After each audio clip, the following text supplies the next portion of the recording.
Hello， 大家好，我是王炯，欢迎收看本期小白测评。这期视频的主角不是任何新手机，也没有任何新奇的电子产品，是一个乡村小学，或者说是200多位可爱的小朋友们。黄冈的周家河小学是附近8个村子唯一的公立小学，为200多名小学生以及幼儿园小朋友提供义务教育。不过，这个人并不算少的小学，现在你在地图 APP 上应该都搜不到它。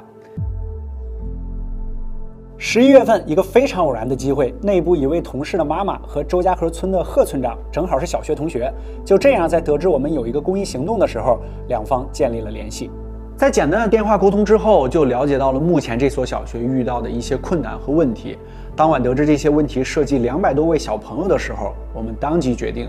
先暂停所有手上的项目，第2天就马上去这所小学查看情况，看看能提供一些什么力所能及的帮助。现在应该是早上的7点多啊，我们今天要开2个多小时，先去看一下，跟他们这个校长还有当地的村长支书吧聊一聊，回来我们再制定一个具体的行动方案。估计很多小伙伴第一眼看到这个小学画面的时候，是不是觉得，好像还行啊，3层小楼，但实际深入之后，发现并不然。在2010年前后，当时的旧小学即将达到安全使用年限，在老校长和当地政府等多方努力之下，这个新校在2014年建成。有了新校从旧砖瓦房搬进了钢筋混凝土的教学楼，但由于附近村子是比较分散的，距离最远的孩子现在依旧要早上5点多就得起来，7点多才到学校。在14年解决完这些刚需问题之后，在过去的8年时间里，周家河小学的内部设施，尤其是电子设施，就基本没有再升级更换过了。学校目前的一些问题，当地确实财政能力有限，还不能全面解决。不过这所学校的基础设施目前是都可以的。我们想通过改造升级，进一步提升小朋友们的学习和生活质量。就比如我们正好擅长的电子设施。在去之前的内部会议之中，我们就想，首先要解决的是小学在这方面的问题。但我们实地了解完之后，目前小学面临的最大的实际问题是学生们的课桌椅都已经生锈的、松散的非常严重了，稍微一晃就感觉要散架了。它这些边角的地方都已经非常锐利了，而且10几位老师只有2台建校时配发的电脑，7、8年过去了，那2台电脑也卡了，基本都不能用了。校长自己用的那个显示器我第一次去的时候印象尤为深刻，好像比超市收银台的那个显示器大不了多少。而且打印设备也很缺乏，很多卷子和材料都是老师们手写的。去的时候是武汉的11月份校长和我穿的衣服，一个冬季一个初秋，这外面还是大太阳天，我在校长室里面冻得瑟瑟发抖，是因为当初的设计和经费原因，整个建筑没有做隔温层。这是第2个老师的办公室没有空调也没有暖气，我们在好多人的桌子上都发现加热桌子的一个桌垫，特别是顶层的学生宿舍一些实在太远不得不住校的学生，一到夏天，同学们热到直接睡在地板上。我们还在学校附属的幼儿园看到许多小朋友挤在一个不大且比较老旧的电视面前看动画片，各种线材也都裸露在外面。在学校食堂还发现用来热饭的蒸饭器已经年久失修了，经常停止工作，时常导致师生们没办法吃上热饭。第一次和校长、村长深入沟通后，我们就立刻返回工作室，整理出这些问题以及我们究竟能够做些什么。后面我们又第2次实地探访，经过几轮开会之后，我们最后决定，既然我们都知道了，就干脆不要留遗憾，一次性尽可能多的解决这200多位小朋友们面临的困难。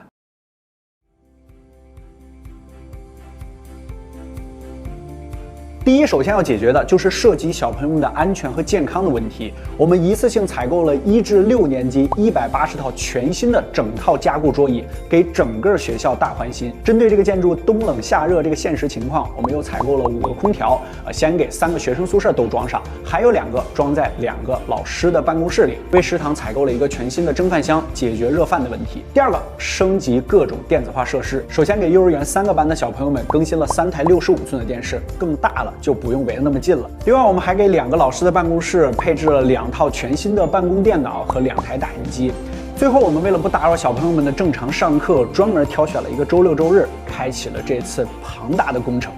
等到周一小朋友们来上课的时候，直接给他们一个惊喜。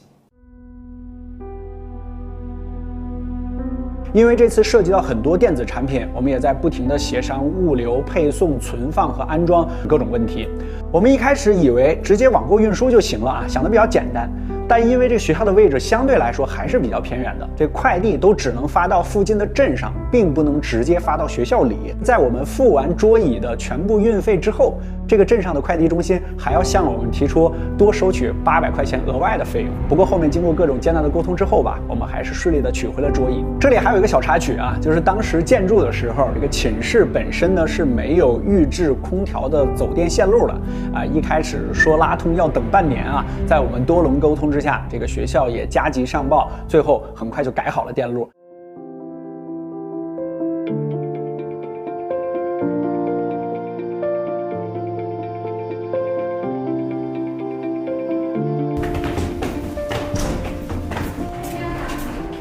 你住在学校吗？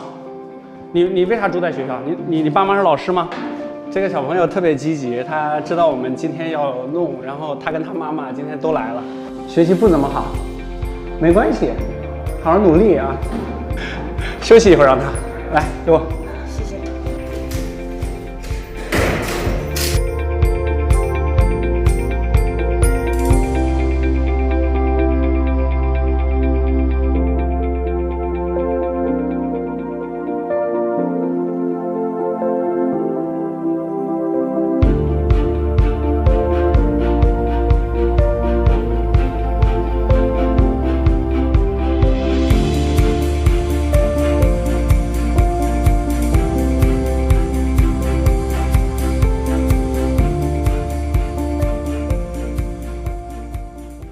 从我们了解到情况到最后全部改造升级完毕，大概用了1个半月的时间。除了前面的快递啊、电路啊，其实还有各种各样的小插曲啊，不过我们都不想提了啊，那都不重要了。反正最后在多方努力之下，我们都给它解决了。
在前期和校长的沟通过程中，他无意还提起过一个愿望。由于原教室面积较小，他一直希望能有一个多功能教室来丰富孩子们的课程，所以最后我们还准备了一个惊喜。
这么多人搞了这么半天，我们的多媒体室，现在来看看。首先最主要的就是给他们准备了4个讨论型的比较大的这个桌子，就是小伙伴们可以相对应的这个互相看各自做的这个东西。不过啊，装好了之后看着好像挺好的，但是这个是玻璃的，所以说万一有一个小朋友是吧，在下面有一些小动作，这老师看的是非常清楚的。这边呢，我们给他们准备的是水彩笔。刚才在摆水彩笔的时候，我们小伙伴问了一个特别有意思，他说：“炯哥，这个能不能画出来10亿色？”然后这边的架子，我们给他们准备的是这个书法项的这个整套的东西，因为这些是偏耗材项的，所以准备的比较多，可能有80套左右吧。这个笔可能有100支，因为用一用可能就用坏了。因为之前校长跟我说，原来他们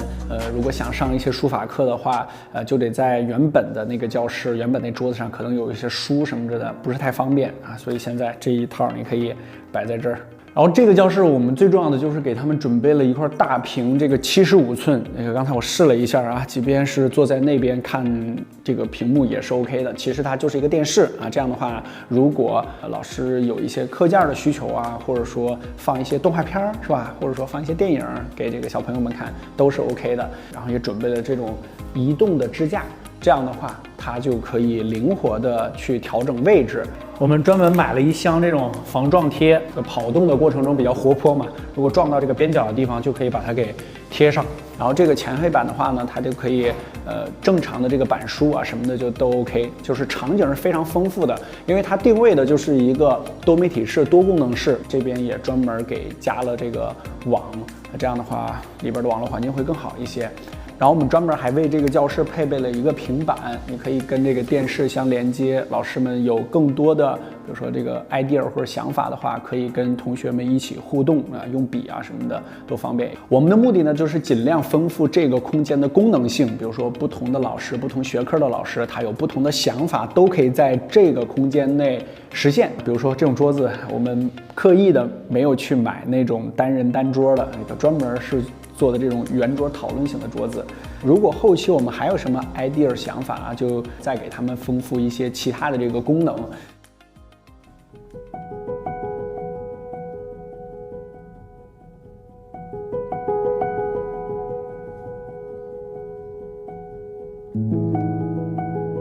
刚才那校长告诉我，这个萝卜汤，这个萝卜是他们老师自己种的，在旁边，特别好吃。这个萝卜汤真的很好喝。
如果也有像周晓这样的设施并不完善如果正在看视频的你恰巧也是支教青年，或者说校长，或者说村支书、村长，不妨联系一下我们可以沟通一下。